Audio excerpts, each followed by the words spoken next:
네, 오늘부터 설 명절인데 이렇게 오신 걸 너무나 환영하고 성도님 여러분들에게 주님의 축복과 은혜가 함께하기를 축복합니다. 기도의 가운데 은혜 많이 받으시길 바랍니다. 설 명절 가운데 어떤 말씀을 준비해야 되나 하면서 많은 생각이 들었습니다. 그러던 중에 이렇게 나와서 예배를 드리는 게 어떠한 은혜가 있기에 이렇게 나와서 예배를 드릴까라는 생각이 들었습니다. 그래서 어떠한 은혜가 우리에게 있는지 묵상을 해보았는데요. 우리가 코로나 때는 집에서 초소해서 드렸다면 지금은 다시 나와서 예배를 드리고 있습니다. 우리가 지금은 예배의 모습을 회복해 나가고 있다고 말하는데 이처럼 여기에 나와서 설 명절인데도 하나님께 나오신 여러분들이 너무나 귀히 보이고 감사합니다. 하나님 말씀 사모하면서 나오신 여러분들에게 복에 복을 더하시고 여러분들의 지경을 넓히시는 은혜가 함께하기를 바랍니다. 오늘의 본문 말씀은 느헤미야가 성벽을 재건한 후의 모습을 말해주고 있습니다. 이스라엘 백성들은 이때까지 정말로 불쌍한 백성들이었습니다. 하나님께서는 불순종한 백성들을 바벨론으로 이끌고 가셨습니다. 그들에게 고난을 주시고 그곳 가운데 평안을 빌라고 하셨습니다. 참으로도 무서운 하나님이었지만 그들과 함께하였고 70년 동안 시간이 지나갔습니다. 그동안 유대 사람들은 어떻게 살고 있었을까요? 느헤미야 1장 3절 말씀을 함께 읽어보도록 하겠습니다. 그들이 내게 이르되 사로잡히면 면하고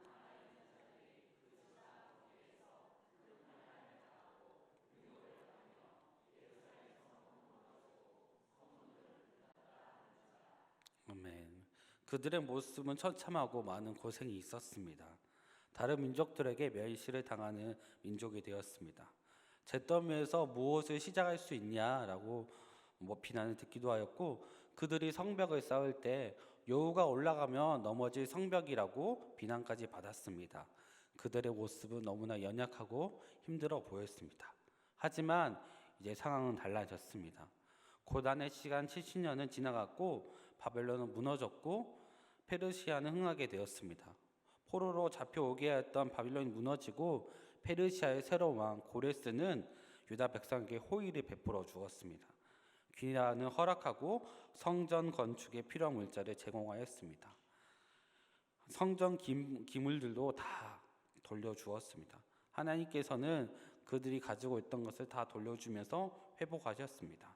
그리고 그들에게 무너진 땅에 성전을 짓게 하고 성벽을 만들게 하였습니다. 하나님에 대한 마음을 정비하고 그리고 성벽에 일하는 하드웨어를 세웠습니다. 성벽을 짓기까지 52일이나 걸렸지만 그 과정 가운데 이스라엘 백성들은 하나님의 도우심을 보게 되었습니다. 경험하게 되었습니다. 하나님께서는 그들에게 불가능한 일을 가능하게 한 것을 보여주셨습니다. 그 누구도 재건하지 못할 것이라는 성벽을 재건하는 회복을 보여주셨습니다. 하나님의 도구로서 성실하게 사용됐던 백성들은 이 모든 것의 의미를 찾기 시작했습니다. 하나님이 궁금하기 시작하였습니다. 우리가 일을 할 때 이것은 좋은 일이라고 하는 것보다 이 일이 어떠한 의미가 있고 왜 해야 되는지를 알게 될 때 동기부여가 됩니다. 이 동기부여를 통해서 우리는 일의 역동성을 가지게 됩니다. 하나님께서 이끌어 가신 이유를 알고 싶어한 이스라엘 백성들은 에스라와 느헤미야가 외쳤던 하나님을 찾고자 했습니다. 그래서 백성 스스로 움직여서 예배에 참여하기 시작했습니다.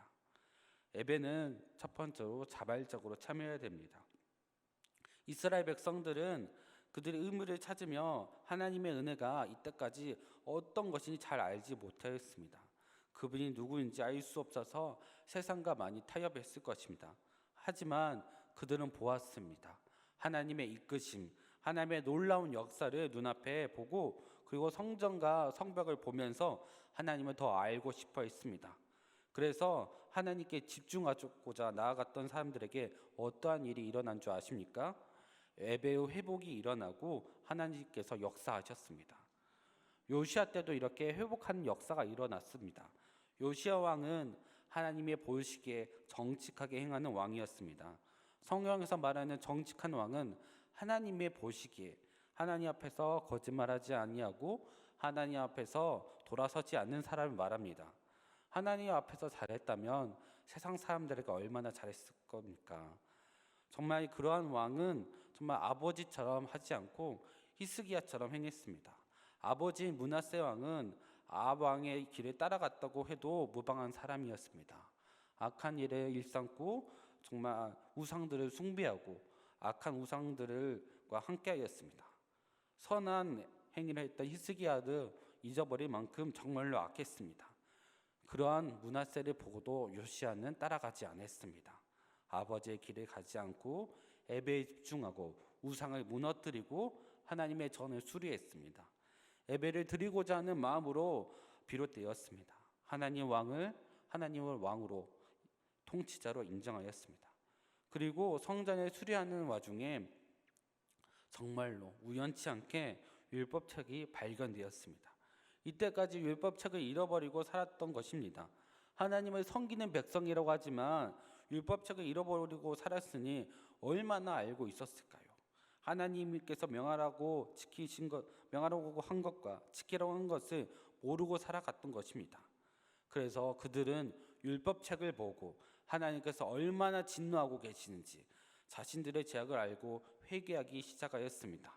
이 모든 것은 하나님께 나아가고 성전을 수리하면서 일어났던 일입니다. 예배를 회복하기 위해서는 우리가 스스로 하나님께 나아가야 합니다. 예배하러 모이는 자들에겐 하나님께서 나타나서 만나주십니다. 우리는 코로나 시대를 지나서 지금 코로나 이후의 세대를 살아가고 있습니다. 코로나 때는 서로 떨어져서 믿음이 떨어지지 않기 위해서 최선을 다해 발버둥했다면 지금은 예배를 회복해야 됩니다. 그 전보다 더욱더 모이고 하나님의 예배를 사모하면서 나아가야 됩니다. 그러한 모습은 하나님께서 기뻐하시고 더욱더 축복해 주실 것입니다. 예배자의 모습을 잃어간다면 어떻게 될까요? 하나님의 말씀을 잃어버린 세대는 얼마나 혹독하게 다루실지 여러분들은 압니다. 우리는 성경을 통해서 배웁니다. 그들에게는 고난이 있어도 소망이 없고 나아갈 희망이 사라진 채 살아갑니다.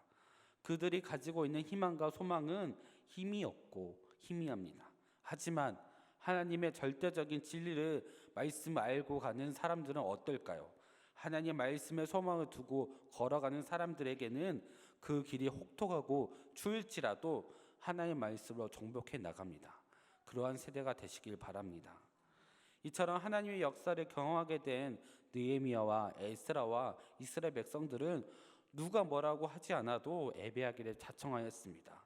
에스라에게 나와서 그들이 모세의 율법책을 읽어주기를 간청하였습니다. 진실로 자신들의 하나님이 무엇을 말씀하고 계시는지, 무엇에 대해서 일하고 계시는지 알고자 했습니다. 그래서 에스라는 이들의 요청을 기뻐하면서 읽어주었습니다. 여러분들도 이 설 명절 가운데 금요 기도회 가운데 사모하면서 오셨나요? 아니면 습관처럼 오셨나요? 습관처럼 오는 것도 정말 중요합니다. 하나님께서는 기뻐하실 것입니다. 하지만 나에게 주어지는 말씀이 무엇인지 집중하는 시간이 되었으면 좋겠습니다.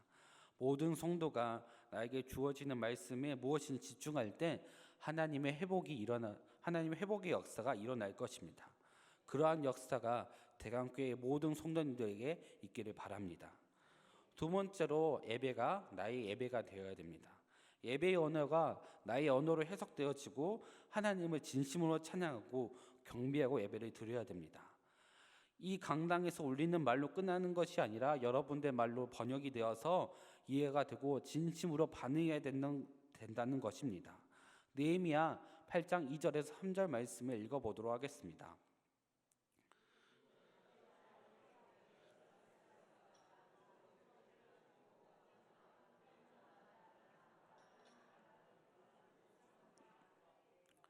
수문학 광장에서 새벽부터 정오까지 남자나 여자나 알아들 만한 모든 사람 앞에서 읽음에 무 백성이 그 율법책에 귀를 기울였는데 아멘. 정말 놀랍지 않습니까? 아침부터, 이른 아침부터, 새벽부터, 우리 새벽 기도가 언제 시작하죠? 5시에 시작했는데 12시까지 그 성경의 말씀을 들었습니다. 정말 놀랍지 않습니까? 봐도 놀라운 말씀입니다. 지금의 세대는 도파민 세대라는 말을 들었습니다. 도파민 세대는 도파민 중독이라는 말을 들어보셨나요? 이 도파민 중독은 5초만 지루해도 다른 것을 튼다는 세대입니다. 유튜브 쇼츠라는 짧은 영상을 통해서 5초만 지루해도 다른 것을 슬라이드하면서 다른 영상 이렇게 보게 되면서 짧은 시간 내내 재미와 흥분을 얻게 됩니다. 이러한 흥분과 재미에 중독된다면 어떠한 것에도 잘 흥분을 느끼지 못하고 흥미를 느끼지 못하고 미디어에 중독되어가는 부작용이 있습니다. 이처럼 우리에게는 정말 3초보다 더 긴 설교 시간을 듣고 있는데 정말로 여러분들은 대단하고 하나님께서 기뻐하실 것입니다. 그러한 예배의 자세를 가지고 있는 분들입니다. 그런데 여기에서 예루살렘에서 그 정오부터 아침까지 이른 아침에서 12시까지 듣던 하나님의 말씀을 들었는데 듣기만 하지 않았습니다. 여기에서 듣기만 하지 않았던 이유는 율법책을 모르는 사람들도 있었고 히브리어를 잘 모르는 사람도 있었습니다. 그들을 위해서 곳곳에 레위인들을 배치하였습니다. 포로로 끌려간 이때의 사람들은 바벨론에서 정말 살았던 사람들입니다. 나이가 많은 사람들도 있을 것이고 나이가 적은 사람들도 있었지만 그들의 터전은 예루살렘이 아니었기 때문에 히브리어를 모르는 사람들이 많았습니다. 그곳에 정착하면서 아람어를 많이 사용하였을 것입니다. 그래서 아람어가 자신의 언어가 된 사람들은 히브리어인 율법책을 들을 때 너무나 어려웠을 것입니다. 그때의 상황에서 레위인들이 도움을 주기 시작하였습니다. 느헤미야 8장 7절과 8절을 보시면 8절을 보도록 하겠습니다. 하나님의 율법책을 낭독하고 그 뜻을 해석하여 백성에게 그 낭독한 것을 다 깨닫게 하니. 아멘. 하나님의 율법책을 낭독하고 그 옆에서 레위인들은 그 말씀을 해석해 주는 일을 하였습니다. 레위 사람들은 백성에게 그 뜻이 어떠한 뜻인지, 하나님이 어떠한 말로, 하나님이 어떠한 생각을 가지고 있는지 계속 말해주고 그들의 언어로 번역해 주는 장면이 계속 나옵니다. 여러분들 혹시 세대 차이라는 말을 잘 알고 있을 줄 압니다. 저는 유년부 사역을 하면서 가장 어려운 것이 세대 차이를 극복하는 것입니다.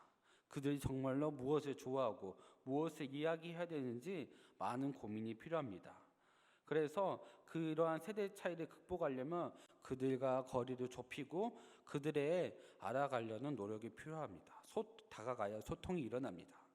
저는 이번에 교회 성경학교를 통해서 아이들이 하나님의 은혜를 많이 받았다는 것을 알게 되었습니다. 하지만 세대가 차이가 나고 다른 환경에 있던 저가 하나님 말씀을 전달하는 것만으로 저의 혼자 힘으로는 불가능합니다. 그렇지만 이 모든 것들은 선생님들과 함께해서 교회 성경학교를 기획하고 실현해 나가면서 불가능을 가능하게 만들었습니다. 저는 설교를 하지만 선생님들의 공과를 통해서 아이들과 밀착하고 그들을 교육하였습니다. 하나님 말씀이 그들이 이해가 되고 그들의 언어로 번역되도록 선생님들은 열심히 옆에서 도와주었습니다. 교사라는 자리가 정말로 중요한 자리입니다. 한 영혼을 천국으로 인도하는 도구입니다. 그렇게 쓰임을 받고 있습니다. 오늘의 본문의 말씀에 나오는 레위인들이 그러하듯이 오늘의 영아부, 유치부, 유년부, 초등부, 중등부, 고등부, 교육학교 교사들은 힘을 써서 아이들과 함께하면서 아이들의 언어로 번역되고 소통하게 힘쓰고 있습니다. 정말로 한 영혼을 살리기 위해서 노력하고 있다는 말입니다. 아이들의 언어로 번역이 되어서 이해가 될 때 그들이 하나님을 알게 된다면 얼마나 놀라운 역사가 일어날까요? 우리가 교회 성경학교와 수련회를 준비하는 이유가 여기에 있습니다. 다음 세대의 어린 아이들에게 하나님의 말씀이 그들의 언어로 번역이 되고 정말 그들이 그 하나님을 알게 되고 정말 많은 역사가 일어날 것을 기대하기 때문에 성경학교와 수련회를 준비합니다. 그렇게 하기 위해서는 우리의 기도와 준비가 필요합니다. 다음 세대가 없어진다면 정말 다음은 정말로 불안하게 될 것입니다. 하나님을 사모하고 기도하고 살아가는 세대가 없어진다면 예루살렘을 떠나 포로된 유다 백성들처럼 정처 없이 힘든 고난의 길이 우리 앞에 다가오게 될 것입니다. 그래서 우리는 기도하고 다음 세대를 위해서 준비해야 됩니다. 이번에 교구장과 목자님들에게 나누어질 자료를 뽑으면서 많은 생각이 들었습니다. 정말 많은 성도님들이 있었는데 이분들이 하나하나 대강교회를 세워나가신 분들이구나, 하나님 일에 함께 하실 분들이구나 생각이 들었습니다. 오늘의 말씀에 나온 것처럼 레인들처럼 하나님의 말씀을 깨닫게 하는데 도움을 주는 분들이라는 것을 여러분들 마음에 새겼으면 좋겠습니다. 목자이면서 목원들에게도 똑같이 하나님의 나라를 세워가는데 일조한다는 것을 꼭 깨닫고 하나님의 도구로 쓰임 받기를 소망합니다.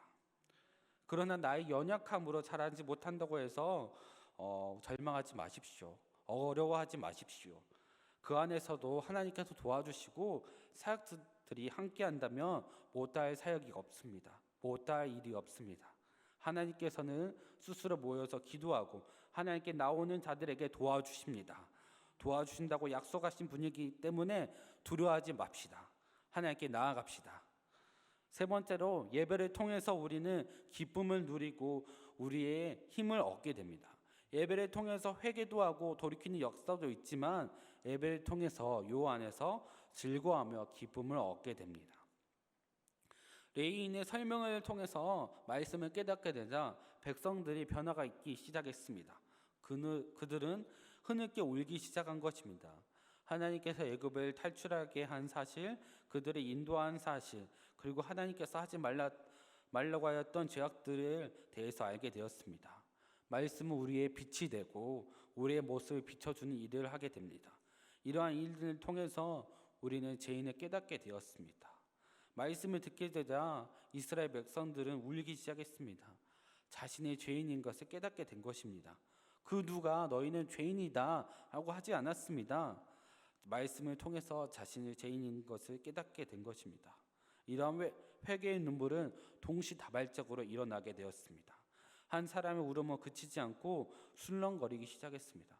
그래서 율법책을 읽고 있는 것에 대해서 진행이 되지 않자 느헤미야와 에스라는 그들을 달래기 시작했습니다. 느헤미야 8장 9절과 10절을 함께 읽어보도록 하겠습니다. 백성이 율법의 말씀을 듣고 다 우는지라. 총독 느헤미야와 제사장 겸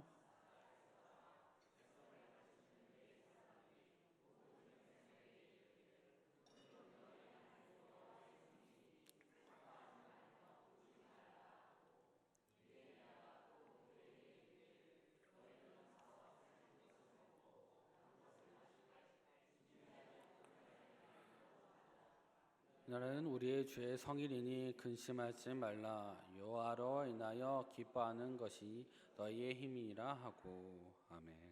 우리가 알아야 하는 것은 하나님께서 우리가 하나님 안에서 기뻐하는 것을 좋아한다는 것입니다.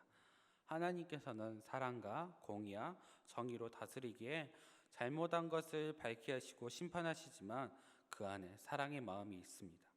아무리 우리가 죄를 저질러도 회개하고 돌아오기를 바라는 마음을 가지고 계십니다. 그래서 이스라엘을 심판하기 전에 그렇게 많은 메시지를 보냈습니다. 선지자와 왕과 사사를 그렇게 끊임없이 보냈습니다.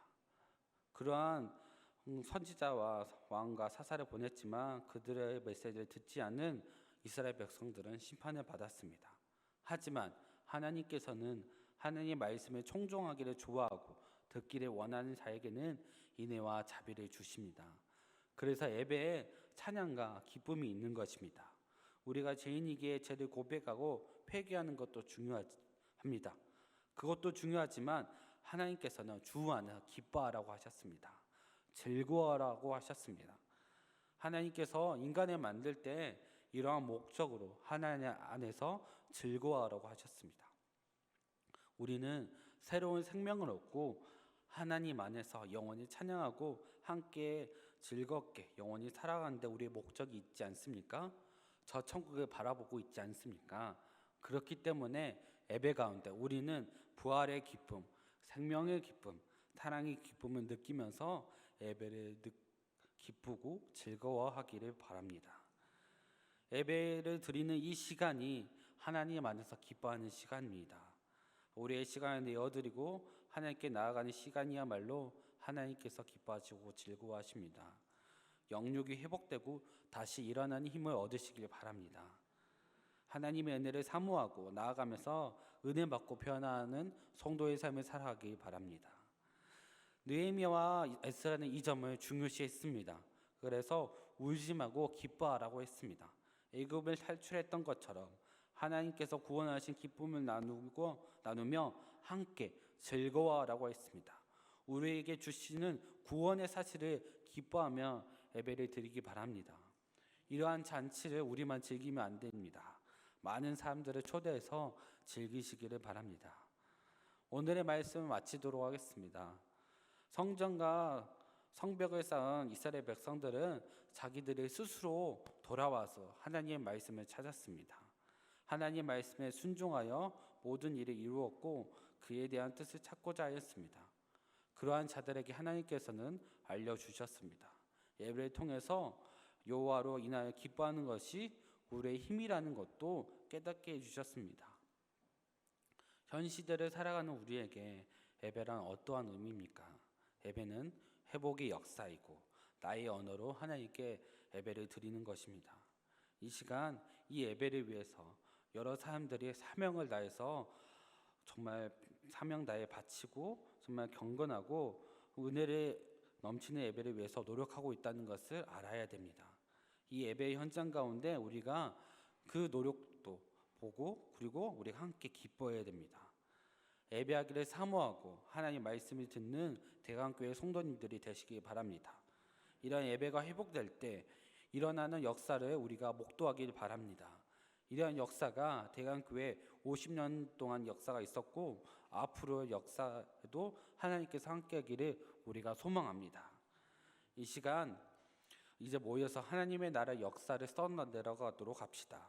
예배로 모여서 하나님의 구원의 기쁨, 사랑의 기쁨을 느끼고 기뻐하고 말씀으로 변화되도록 합시다. 하나님의 말씀에 나의 언어가 되도록 최선을 다하도록 합시다. 그리고 다른 이들도 하나님의 언어가 그들의 언어로 되기를 도와줍시다. 우리가 그러한 사명을 감당하는 성도님들이 되기를 바랍니다. 소망합시다. 모든 일에 하나님의 말씀을 통해서 이해되고 변화되는 역사가 되기를 소망합니다.